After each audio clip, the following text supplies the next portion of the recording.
आ जाना मेरे यहाँ पे, तो मैं तुम्हें जो है काम भी सिखा दूंगा ताकि तुम इस लायक बन जाओ आगे कि तुम खुद भी काम करने लग जाओ और माँ का सहारा तुम बन जाओ। तो कहा कि अंकल जी उसको बहुत अच्छे लगेगा, ठीक है तो बहुत अच्छी बात है।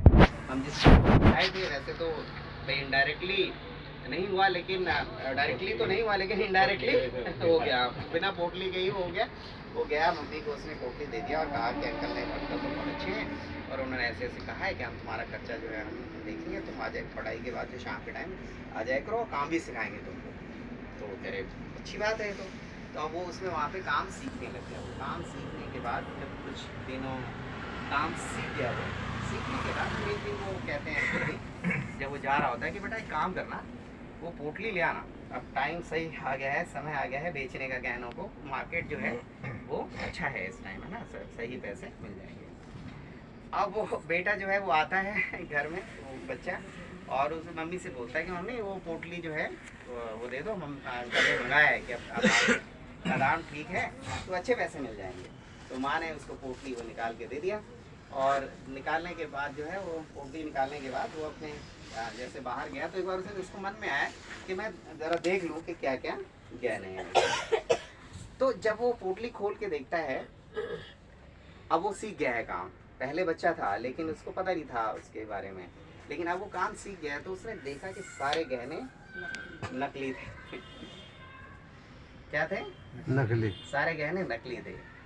अब उसको जो है एकदम से समझ में आता है कि अंकल ने क्या किया है, ठीक है। फिर वो उन गहनों को माँ को दे देता है और फिर वो अंकल के पास जाता है और उनके जो है मतलब भाई आदर सत्कार का तो आप मतलब समझ सकते हैं कि वो क्या।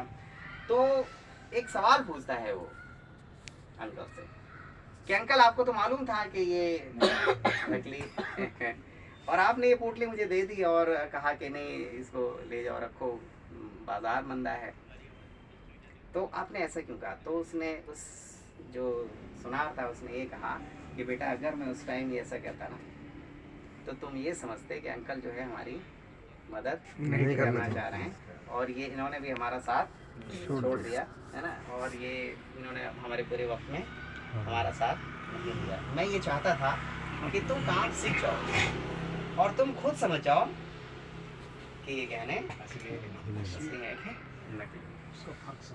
ठीक है, उसको फर्क समझ में आ जाए। समझ रहे हैं आप मेरी बात? Yes yes. तो हम ये जो अच्छी भावनाएं हैं, ऐसे ऐसे रिश्तेदार होने चाहिए, है ना। और ये अच्छी रिश्तेदारी का मतलब कौन समझाता है? ये आरसीएम बिजनेस समझाता है। समझ पा रहे हैं मेरी बात? यस। देखिए बुरे वक्त में कौन साथ आता है, ये इस चीज को जो सही मायने में काम आता है वो यहाँ पे आरसीएम बिजनेस में समझ में आया।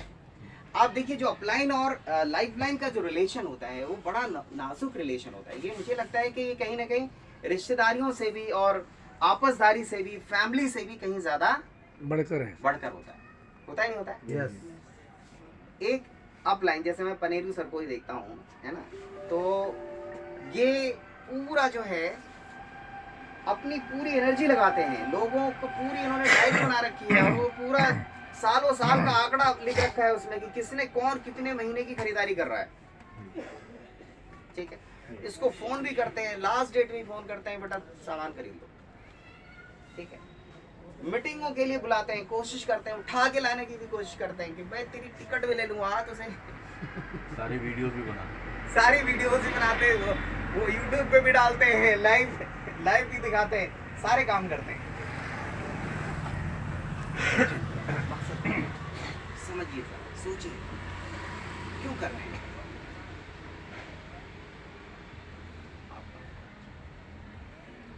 आप सफल हो, यही तो इंटेंशन है ना। क्या है?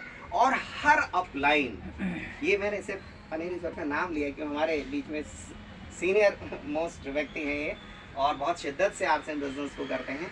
ये सभी अपलाइनों को डेडिकेट एक बार सभी बहुत मेहनत करते हैं और बहुत कोशिश करते हैं कि भी लोगों को आगे बढ़ाया जाए, लोगों को सफल बनाया जाए।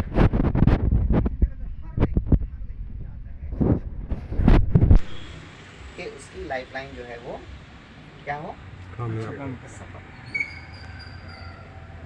समझ रहे हैं मेरी बात? तो ये अच्छी भावनाओं के साथ में हम आरसीएम बिजनेस में एक दूसरे की मदद करना चाहते हैं। और इसमें एक अच्छी बात ये है दोस्तों कि जब आपकी लाइफलाइन में, आपकी टीम में जब लोग सफल होंगे तो आप तो अपने आप सफल हो जाएंगे, है ना। ये देखिए सिस्टम किस तरह का बनाया गया है। अब हमारी कोशिश क्या रहती है कि भाई हमारी टीम में बहुत सारे लोग सफल हो, लोगों के लाखों रुपए के चेक आने लग जाए, ठीक है, लोग ले भी रहे हैं। अब ये प्रयास क्यों है? क्योंकि जब लोग लाखों कमाएंगे तो अपना करोड़ों ये बॉन्डिंग क्या है? ये जो बॉन्डिंग है ना, ये सिर्फ डायरेक्ट सेलिंग में, ये आरसीएम में ही होता है, बाकी और कहीं जगह नहीं होता है। मार्केट में क्या होता है, हम दूसरों को गिराने के लिए साम दाम दंड भेद सारी नीतियां अप्लाई करते हैं। करते नहीं करते साहब? इसकी दुकान कैसे बंद हो जाए, नहीं चले, बस होता ही नहीं होता है। ये मैं प्रैक्टिकल चीजें बताता हूँ। सिर्फ मेरा चलना चाहिए, है ना। दूसरों का घाटा हो जाए, दूसरों का शेयर धड़ाम से गिर जाओ, मेरा ऊपर चढ़ जाए, ठीक। और ये मार्केट का उसूल भी है, ठीक है ना। एक का डाउन होता है तो दूसरे का उठता है, चढ़ता है। एक को नुकसान होता है तो दूसरे को फायदा होता है। लेकिन खेल यहाँ पे ऐसा नहीं है, यहाँ पे सबका फायदा होता है। खेल का नियम है, दूसरे को हरा के ही जीतता है। एक खिलाड़ी जीतेगा तो दूसरा ठीक है हारेगा। लेकिन यहाँ पर विन विन सिचुएशन है, इसको बोलते हैं। सभी जीतेंगे, तुम्हारी भी जीत, मेरी भी और जीत। हमारी भी जीत। बहुत बढ़िया, जोरदार तालियां। तो मैं आप लोगों से पूछना चाहता हूँ, क्या इतनी सुंदर व्यवस्था कोई है क्या मार्केट में? नहीं, हाँ ये उम्मीद नहीं तो थी। क्या आगे सोच, बढ़ाएं। किस सोच में पड़ा? नहीं, रंजीत जी को कोई नहीं है टक्कर में। दो मीटिंग में आए, उसके बाद तो एकदम जो है सही बात है। टनाटन चल रहा है एकदम। आज सबको पकड़ पकड़ के ला रहे हैं। तो यही तो करना है, करना है। समझ में आ गया सर, कोई नहीं है टक्कर में। ये तो करना है। नहीं, आप नहीं समझा सकते, क्या करो आप पकड़ के ला के बिठा दो, बाकी काम हमारा है। इससे आसान और क्या हो सकता है? कि आपको समझ में नहीं आ रहा है, कोई बात नहीं, आप पकड़ के ला के हाँ बिठा, मीटिंग में ले जाके बिठा दो, बाकी काम हमारा है। सिस्टम। समझ पा रहे हैं मेरी बात? Yes sir.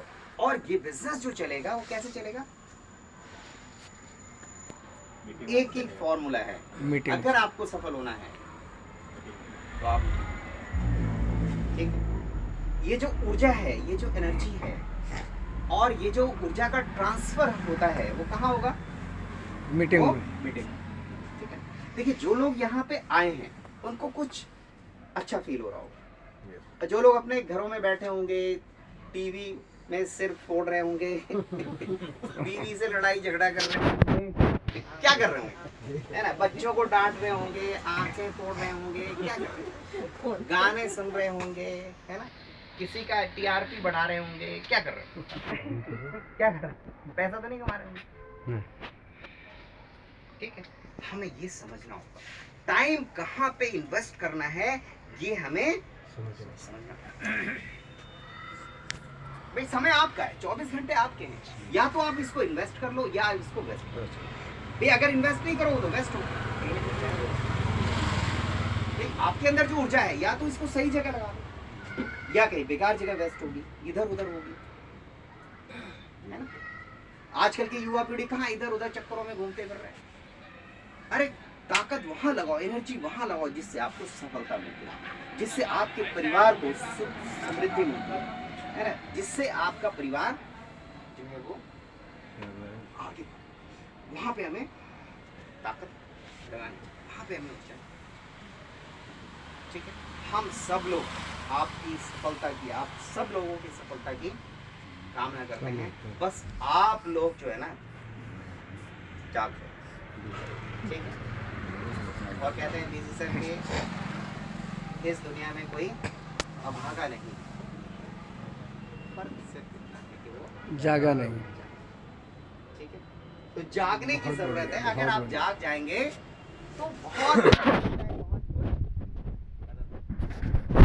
लेकिन आपको थोड़ा सा हिलना भी पड़ेगा, ऐसे नहीं कि भाई नहीं बस यहाँ फ्री की मीटिंग मिल रही है, बस ये फ्री में ही देखते हैं। ठीक है भाई, देखो यहाँ पे जो हम देंगे वो यहाँ के लेवल का होगा, है ना, जो बड़ी मीटिंगों में होगा, जैसे भाई आईजी स्टेडियम में जो मीटिंग होती है ये प्रमोट कर दे रही चीजें। है ना। बिल्कुल सर। हाँ, और जो टूल्स हैं, टूल्स भी हम प्रमोट कर सकते हैं, टूल्स भी इसमें ये जैसे हमारा ये डिपार्चर लोगों को जो ट्रांसफर हुआ ना एक्सपीडी को वो है। बिल्कुल बिल्कुल नेक्स्ट रवि ओपी शर्मा जी का भी है इसमें। आप ये देख सकते हैं ये meeting के मिलन बाद आप पंडित है देख सकते हैं। जो बिल्कुल, सर नेक्स्ट सब जनरेशन के बच्चे जो एंजॉय कर रहे हैं, मतलब क्या क्या बताएं, देखो एक सिंगल मीटिंग में तो बहुत सारी चीजें हम नहीं कवर कर सकते हैं, है ना, इसकी एक लिमिटेशन होती है। नहीं ये सब वायरो ये सबके पास होनी चाहिए, आज का प्लान दिखाने के लिए ना ये सबसे बढ़िया टूल अभी आराम से लेना। ठीक है, ये सबके पास होना चाहिए, ठीक है ना। आजकल ये जो है आप मतलब उसको आप बता नहीं सकते, लिख नहीं सकते, इसको दिखा सकते हो, आप दिखा के प्लान आप कर सकते हो, ठीक है। तो हम सब लोग जो है आपकी सहायता के लिए, हम आपको आगे बढ़ाने के लिए जो है